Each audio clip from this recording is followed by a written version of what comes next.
제2복에 관해서 오늘 말씀드리고자 합니다.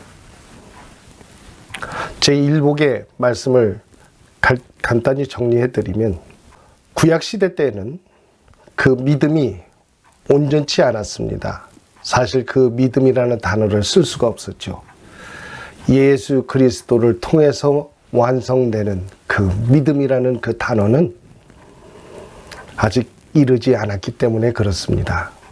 그러나 신약에 계속적으로 그 말씀을 인용하고 있는 것은 그것이 믿음의 길이었다는 것입니다. 사실은 믿음에까지 이르게 했던 그러한 중요한 요소로 외길과도 같이 쭉 우리가 믿는 신앙을, 그 하나님의 말씀을 쫓아서 따라가면은 결국적으로 믿음이라는 그곳에 이르를 수 있다는 것을 우리들에게 나타낸 것인 줄로 믿습니다.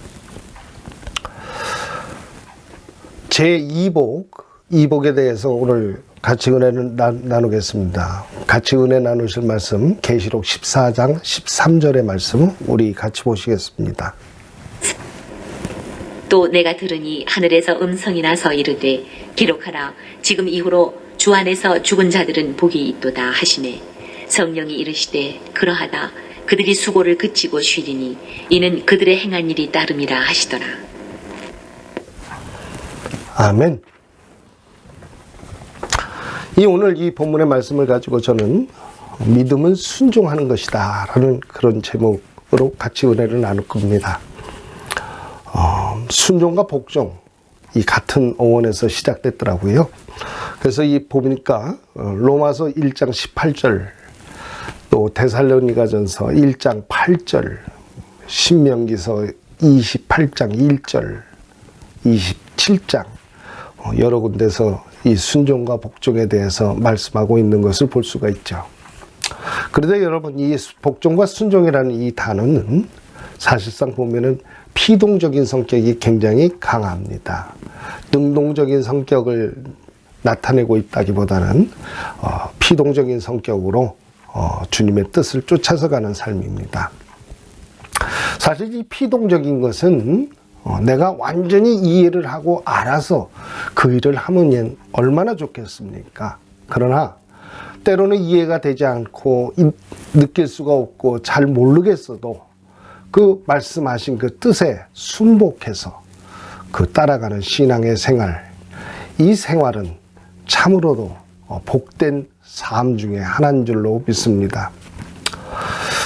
오늘 제가 이 말씀을 들으면서 정통이라는 것과 이단이라는 것을 여러분에게 같이 이렇게 말씀드리고 싶습니다. 제가 이 이단들을 가르치고 사역을 하다 보니까 그들에게 그것을 가르치면서 받아들이는, 하나님의 말씀을 대하는 그런 모습들을 볼 때 상당히 숙연해지는 그런 모습까지도 때로는 느꼈습니다. 반면에 제가 기독교 여러 목사님들과도 대화해보고 그랬는데, 정통이라는 것을 좀 어떤 분은 잘못 이해하시는 것 같더라고요. 제가 그들과 그렇게 가르침을 같이 하고 있다는 그 이야기를 드리니까 어떤 분은 심지어는 그 이야기를 듣자마자 그 다음부터 연락을 끊어버리신 분들도 있어요. 뭐 직접적으로 나타내는 분들이 그 정도면은 실상 저한테 얘기 안 하고서 하는 행동이 더 심각할 줄로 믿습니다. 그런데 제가 이 방송을 통해서 제가 꼭 말씀드리고 싶은 것은, 저희 광야교회는 챌린저를 우선시한다는 것입니다. 그래서 어떤 사람들에게 신앙적인 것을 권유하지도 않고 그들에게 오라 가라, 또 다른 교회를 가봐라 말라, 이런 소리 절대 하지 않습니다. 저는 그들과 만나서 대화를 할 때 성경책도 안 들고 갑니다. 어차피 그것도 거부할 수 있으니까요. 그러나 하나님의 말씀은 다 같습니다. 찾아보면은 다 똑같은 내용 말씀으로 말씀하고 계시기 때문에 대화하는데 전혀 불편하지 않더라고요. 그리고 그 성경을 가지고 이야기를 했을 때 본인들이 늘상 보던 거지만 당황스러워하는 그런 모습들을 보면서 저는 그것으로 참 감사하고 기쁨을 얻었습니다. 그 뒤의 일들이야 우리 성령님께서 역사해 주시겠죠. 여러분, 이와 같이 저는 그들을 대하면서 느꼈던 것이 뭐냐면, 이단의 소리를 들으면서 신앙생활을 하는 것도 사실은 쉬운 일이 아니거든요. 사실 저도 이날이 때까지 그렇게 해본 적도 없고 하지도 않았고 가르치지도 않았습니다. 그런데 이 일을 막상 하니까 참 피부로 와서 닿더라고요. 중요성을 갖다가 제가 설명하고 이야기를 하면은 어떤 분들은 또 그렇게 대답하는 분이 있어요. 그건 당신 사명이지, 이렇게 대답하더라고요. 근데 제 사명 같으면 제가 못하라 한국까지 찾아다니면서 그렇게 하겠습니까? 예, 그렇지 않지요. 정통이라는 것은 올바른 길을 찾아가는 것입니다. 올바른 길이 완성되면 정통이 된 것이 아니죠. 선즉 넘어질 것을 염려하라고 성경에 말씀하고 계세요. 우리가 전통적인 신학을 갖추고 완전하다 이렇게 생각하면 그거는 오산이지요. 여러분, 특별히 계시록의 말씀이 그렇습니다. 그렇기 때문에 겸손한 마음으로 하나님의 말씀을 대하고 또 알고자 하는 그런 노력 가운데 우리 성령님은 역사하신다는 것을 여러분에게 말씀드리고 싶습니다. 이것이 순종하는 자들이 받는 복입니다. 여러분, 제가 여러 사람들과 그렇게 대화를 하면서 한 번을 언성을 높이거나 얼굴 인상들을 서로 붉히면서 말한 적은 없어요. 한 번은 600명이 넘는 그런 그 사람들인데 제가 갈 때마다 질문을 던진 것이 있어요. 그리고 그 답을 갖다가 요구합니다. 답을 주질 못해요. 나중에는 이 사람들이 하다 안 되니까 굉장히 여러 차례 만났거든요. 하다 안 되니까 나중에는 그거를 몰래 사진으로 카메라로 찍으려고 그러더라고요. 그래서 제가 눈치는 챘는데 계속적으로 저를 모르게 하기 위해서 자기 자신이 뭐 이렇게 애를 쓰는 목사님이 그러신 게 아니라 목사님이랑 같이 온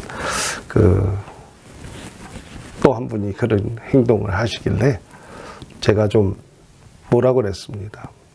그것은 불법이다. 의도는 알죠. 요즘 방송을 통해서 듣고 거기에 대한 질문을 얼른 캐치해서 얘기하고 싶었겠죠.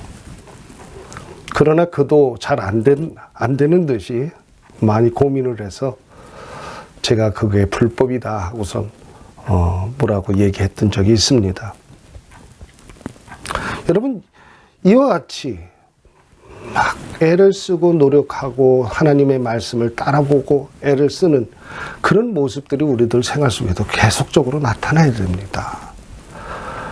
그래서 우리가 신앙생활을 하면 할수록 겸손한 마음으로 그 상대방의 말씀을 들을 수 있는 귀를 갖게 되고, 그런 신앙생활을 할 때 하나님께서는 반드시 복을 주시는 것 같습니다.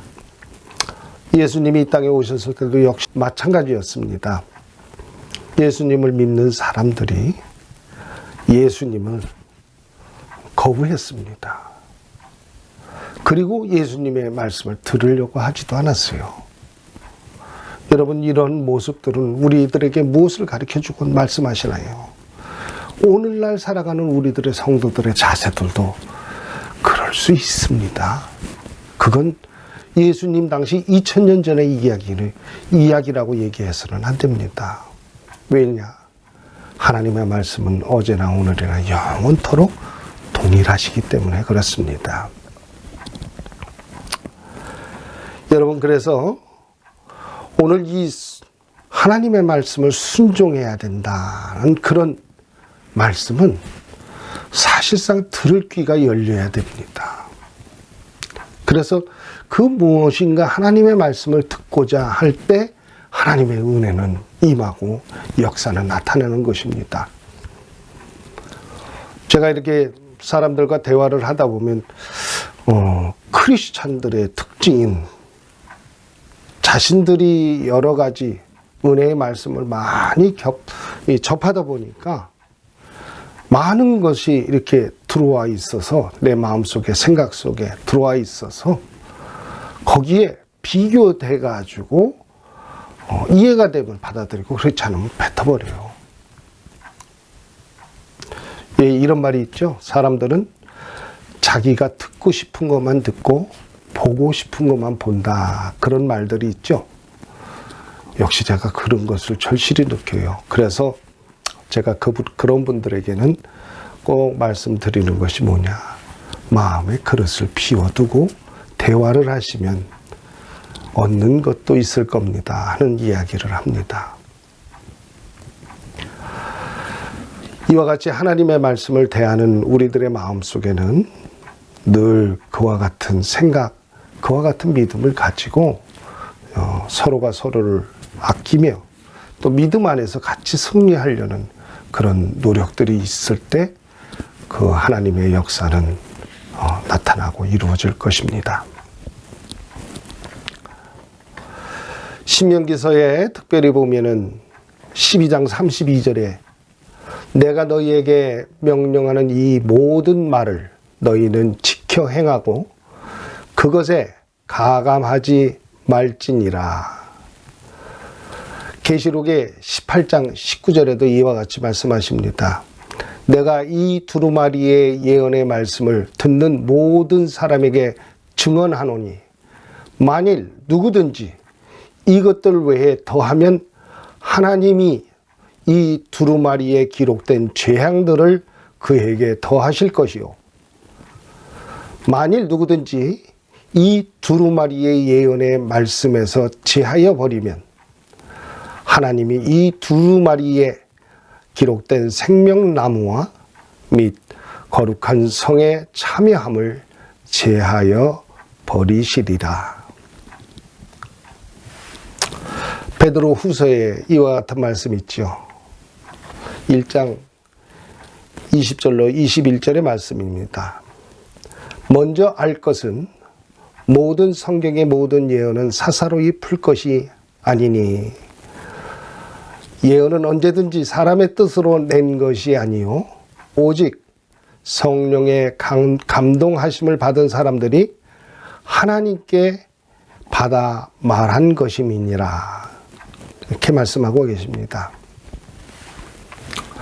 여러분, 이와 같이 엄하게 말씀하시는 그 말씀 때문에 신앙인들이 참으로 조심하게 되는 말씀입니다. 그럼에도 불구하고 이 성경에서는 무엇을 말씀하고 계십니까? 죽는 자의 복입니다. 죽는 자의 복.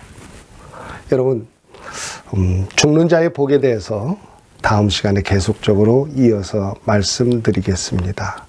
할렐루야, 감사합니다.